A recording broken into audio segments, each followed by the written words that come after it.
How's it, guys? Welcome back after a 2 month break to the Fish Addiction channel. Um, I've been through a bit of major surgery and I'm now back on my feet, all on the mend. I should be fishing again within a week, sort of light, and then move on to heavier tackle, and progress into a heavier tackle as I get fitter and stronger. Yeah, it was quite an experience. But all good. What doesn't kill you makes you stronger, eh? So I'm here today having a look at two of the mini beasts. I call them mini beasts. They're not the biggest reels around in the market, but they're probably two of the strongest reels on the market. A lot of people are interested in this reel because of its versatility. You can actually catch almost anything with these reels. What I've got in my hand on the right is a Shimano Twinpower 10,000. This is an HG reel. This one here is the Daiwa Certate SW. It's actually 8,000 HG. I've got the 14,000 spool on it, and I'll talk a little bit about the spools a little bit later. But I want to do a side-by-side comparison from a rock and surf perspective, South African rock and surf perspective. Can be applied to other countries, but it's more specific to our type of fishing. And I just want to do a practical review, not a highly technical review in terms of the components and those kind of things. It's just a practical review. I've used both the reels. The Shimano I've been using for a long time. I've used Shimano longer than the Daiwa grinders. Daiwa grinder, this is my first Daiwa grinder. I've used Daiwa multipliers very often, and they haven't given me any issues. This is the first Daiwa grinder that I actually liked. Besides the Saltigo, obviously the Saltigo is quite pricey, but I've been fishing with the Certate for a while, caught quite a few fish as well, and I'd like to do a side-by-side comparison of the two reels. We're going to go through 4 categories. First one being castability.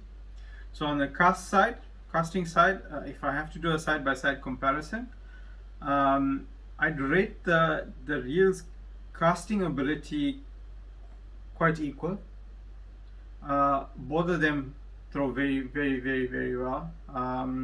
Both with the 10,000 spool, 14,000 spool on the Shimano Twinpower, and on the Certate I've got the 8,000 spool and a 14,000 spool. I've thrown with both, no issues. We'll talk a little bit about spool compatibility a little bit later, but because that plays a big difference in the South African rock and surf category.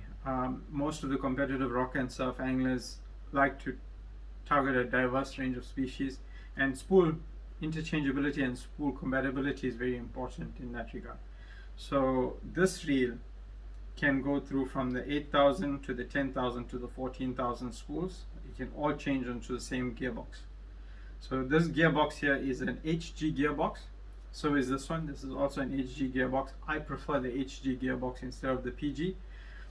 The XG is a little too fast for our rock and surf component. It is fine. It can work for the bigger stuff, but on the smaller fish like shad and cob and stumpies and things like that, it can be a little bit too fast and can pull hooks quite easily if you don't take it easy on the crank. So coming back to castability, both the reels cast very well, and it's an equal rating. However, the Shimano Twinpower has got a deeper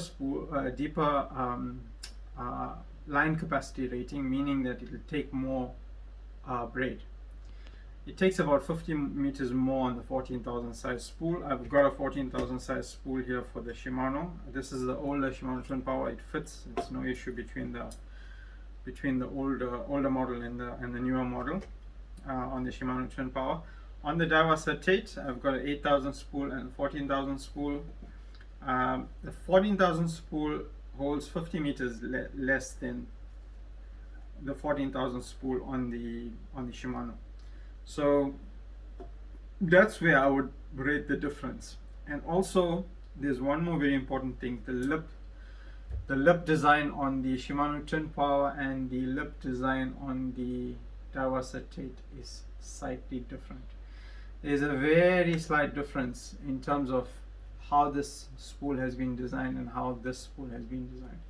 I know for a fact with the Shimanos, if you lose even up to 50 meters of braid, it does not affect your castability. This one, probably about 30 meters, if you lose, you won't affect castability, but if it goes more than that, if it goes deeper than that, if you lose a little bit more, your castability may be affected, because it does have a flush edge here at the bottom and a flush edge here at the bottom and a flush edge here at the top. So here, this 45-degree chamfer and the way the spool is designed at the bottom allows that 50 meters to be lost and doesn't affect your castability. It's just a better design, on the spool lip.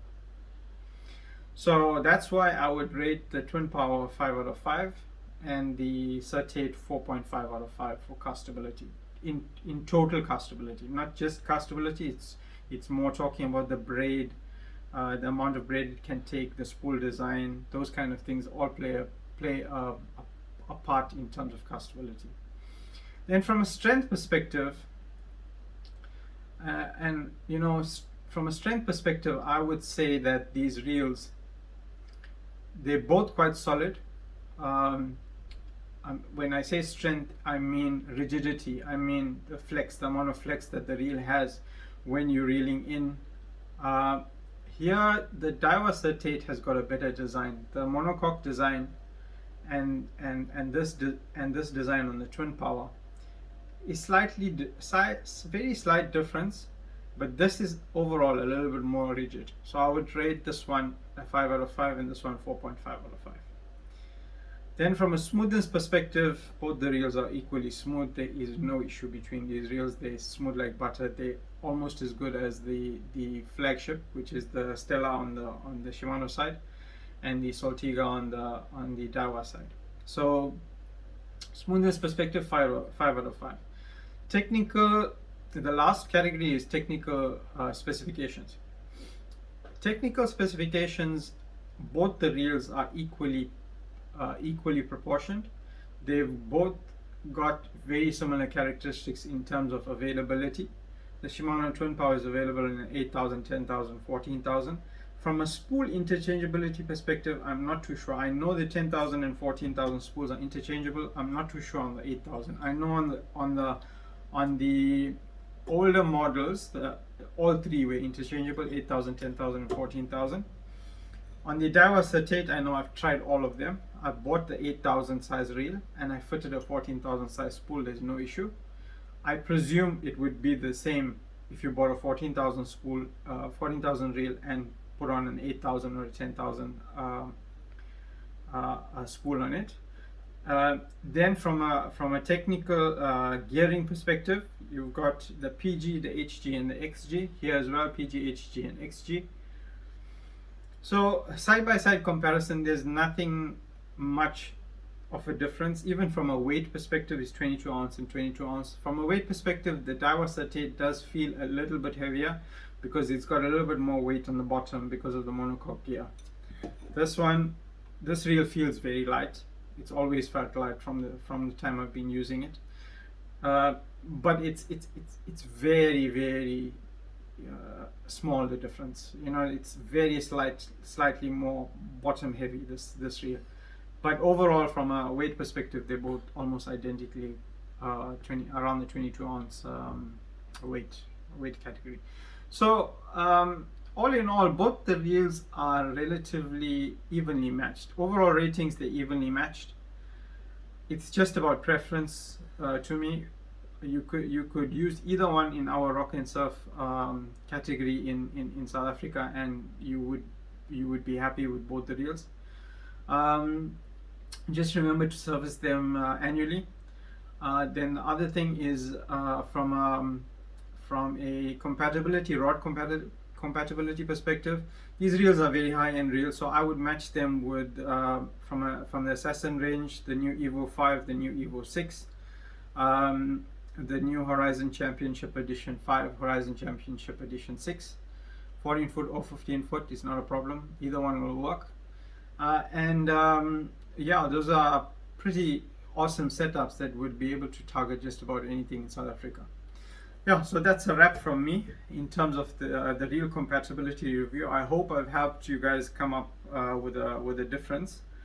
From a price perspective, they're both about the same as well. The Twinpower may be slightly cheaper because it's a little bit longer. It's been a little bit longer in the market. It may just be slightly cheaper than the Daiwa Certate, but if you shop around, you may be able to get the Certate at the same price. So they're relatively evenly priced. That's why a lot of guys want to actually know the difference from a rock and surf perspective. But I think both Daiwa and Shimano have done a very good job on them. If you have a look at my review, you can decide based on the categories that I've rated which ones which one's more important to you, which category is more important to you, and then it will help you make a decision in terms of which reel to purchase. Hope that helps, guys. Thanks. I hope to see you guys on the beach pretty soon. Tight lines, bent roads, screaming is for life, guys.